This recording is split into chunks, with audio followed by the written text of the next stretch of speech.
To prune a magnolia tree, wait until the tree blossoms for the first time.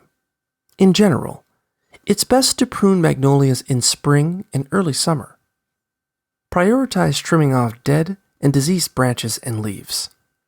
Before you prune the tree, sanitize your shears and other cutting tools with rubbing alcohol. Try to cut off any dead branches about 1 inch, 2.5 centimeters away from the trunk. If the branch is thicker than 2 inches, 5.1 centimeters, you'll need to use a handsaw instead of shears. In addition to trimming off dead branches, you can also prune young branches low on the tree to prevent it from looking overgrown and scraggly. If you want to do any major reshaping, take it slow. Spread your trimming project out over 2 to 3 years, since magnolias can be sensitive to over-pruning. Avoid cutting off any large, healthy branches if possible.